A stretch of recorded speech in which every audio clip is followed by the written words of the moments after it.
দেখো, আজকে আমাদের আলোচনার বিষয় হচ্ছে অ্যাকুইফার বা জলবায়ু স্তর। প্রথমত, অ্যাকুইফার এই শব্দটি একটি কিন্তু ইংরেজি শব্দ, যেটি ল্যাটিন শব্দ থেকে এসেছে। অ্যাকুয়া এর অর্থ জল, ফেরো এর অর্থ বহনকারী, অর্থাৎ অ্যাকুইফার শব্দটির অর্থ হলো জল বহনকারী স্তর। দেখো, এরপরে আমরা জানবো অ্যাকুইফার বা জলবায়ু স্তর কাকে বলে। দেখো, এটি হলো টোটাল একটা ভূমিভাগের ছবি। এই ভূমিভাগের উপরের অংশ হচ্ছে প্রবেশ্য শিলাস্তর, আর এই ভূমিভাগের নিচের অংশ হচ্ছে অপ্রবেশ্য শিলাস্তর, আর এর মাঝখানে হচ্ছে জলের উপস্থিতি রয়েছে। ছবি দেখে আমরা বুঝতে পারি। আমরা জানি প্রবেশ্য শিলাস্তরের মধ্য দিয়ে জল কিন্তু চুইয়ে চুইয়ে নিচে নামতে থাকে এবং অপ্রবেশ্য শিলাস্তরের উপরে কিন্তু জমা হয়। ঠিক সেরকম ভাবেই অ্যাকুইফার বা জলবায়ু স্তর গড়ে ওঠার ক্ষেত্রেও কিন্তু তাই। এই যে প্রবেশ্য শিলাস্তরের মধ্য থেকে জল কিন্তু ক্ষরিত, পরিপূরিত এবং সঞ্চারিত হয়ে অপ্রবেশ্য শিলাস্তরের ওপর প্রবেশ্য শিলাস্তরের মধ্যে যে স্থায়ী ভৌম জলভাণ্ডার গড়ে ওঠে, তাকেই বলছি অ্যাকুইফার বা জলবায়ু স্তর। তাহলে আমরা বৈশিষ্ট্যের মধ্যে বলতে পারি যে সচ্ছিদ্রতা ও প্রবেশ্য শিলাস্তর যুক্ত অংশে এই অ্যাকুইফার বা ভৌম জলবায়ু স্তর গড়ে ওঠে। যেমন চুনাপাথর, বেলে পাথর এই ধরনের শিলাতে কিন্তু গড়ে উঠবে, 1 নম্বর। 2 নম্বর হচ্ছে জলবায়ু স্তরের যে জলের চাপ আর বায়ুমণ্ডলের চাপ, সেক্ষেত্রে কিন্তু জলবায়ু স্তরের জলের চাপ কিন্তু অনেকটাই বেশি হয়ে থাকে। তাহলে এটা আমরা দুটো বৈশিষ্ট্য হিসেবে কিন্তু উল্লেখ করতে পারি। এরপর আমরা অ্যাকুইফার বা জলবায়ু স্তরের শ্রেণীবিভাগ সম্বন্ধে আলোচনা করব। অ্যাকুইফার বা জলবায়ু স্তরকে মূলত 6টি ভাগে ভাগ করা যায়। দেখো, প্রথম হলো মুক্ত জলবায়ু স্তর, দ্বিতীয় আবদ্ধ জলবায়ু স্তর, তৃতীয় স্থানীয় জলবায়ু স্তর, চতুর্থ সচ্ছিদ্র জলবায়ু স্তর, পঞ্চম সম্পূর্ণ আবদ্ধ জলবায়ু স্তর, ষষ্ঠ আদর্শ জলবায়ু স্তর। এই হলো 6টা কিন্তু শ্রেণীবিভাগ। এই 6টা শ্রেণীবিভাগকে আমরা একটা একটা করে আলোচনা করব। আবদ্ধ অ্যাকুইফার কাকে বলবো?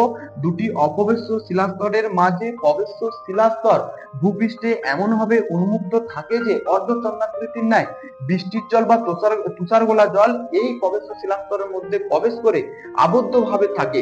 সেই জন্য একে আবদ্ধ অ্যাকুইফার স্তর বলা হয়ে থাকে। তো অ্যাকুইফারের জল এত চাপে থাকে যে এখানে কোনো কূপ খনন করলে জল অটোমেটিক ভাবে পাম্পের সাহায্য ছাড়াই বাইরে বেরিয়ে যায়। একে আর্টেজিও কূপ বলা হয়। মুক্ত অ্যাকুইফার, আবদ্ধ অ্যাকুইফারের ওপর মুক্ত অ্যাকুইফার অবস্থান করে থাকে।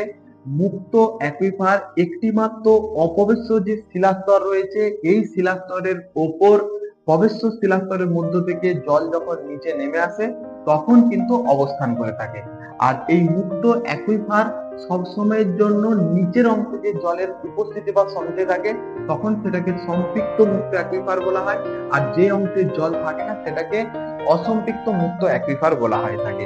অর্থাৎ মুক্ত অ্যাকুইফারকে দুটো ভাগে ভাগ করা যায়। যে অংশে জল থাকে তাকে বলা হচ্ছে সম্পৃক্ত মুক্ত অ্যাকুইফার, আর যে অংশে জল থাকে না তাকে বলা হচ্ছে কিন্তু অসম্পৃক্ত মুক্ত অ্যাকুইফার। এই হলো মুক্ত অ্যাকুইফার। স্থানীয় জলবায়ু স্তর বলতে কি বুঝি? মুক্ত অ্যাকুইফারে অসম্পৃক্ত স্তরে যদি কোনো অপ্রবেশ্য কঠিন শিলা অবস্থান করে, সেটি চামচ বা লেন্সের আকৃতির ন্যায়, এই যে চামচ বা লেন্সের আকৃতির ন্যায় মুক্ত অ্যাকুইফারে অসম্পৃক্ত স্তরে কঠিন শিলা অবস্থানের ফলে এর উপরে জল সঞ্চিত হয়ে থাকে এবং এই জলটা হচ্ছে স্থানীয় এবং সাময়িক। এর ফলে যে জলবায়ু স্তর গড়ে ওঠে তাকে বলা হচ্ছে স্থানীয় জলবায়ু স্তর। সচ্ছিদ্র জলবায়ু স্তর, আবদ্ধ অ্যাকুইফারের নিচে ও উপরে অ্যাকুইক্লুড ও অ্যাকুইটার থাকলে সচ্ছিদ্র বরাবর জল প্রবেশ করে আবদ্ধ অ্যাকুইফারে।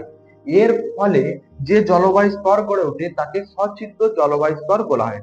সম্পূর্ণ আবদ্ধ অ্যাকুইফার, যে অ্যাকুইফারের চারিদিকে অ্যাকুইক্লুড, অ্যাকুইটার, অ্যাকুইফিউজের মাধ্যমে পরিবেষ্টিত থাকে এবং জলকে পরিপূর্ণরূপে অবস্থান করে, তাকে সম্পূর্ণ আবদ্ধ অ্যাকুইফার বলা হয়। আদর্শ অ্যাকুইফার, আদর্শ অ্যাকুইফার খুবই কম দেখা যায়। আদর্শ অ্যাকুইফার বলতে বোঝায় যে অ্যাকুইফারে ভৌম জলের প্রবাহ ও সঞ্চয় সমধর্মী হয়, তাকে আদর্শ অ্যাকুইফার বলা হয়।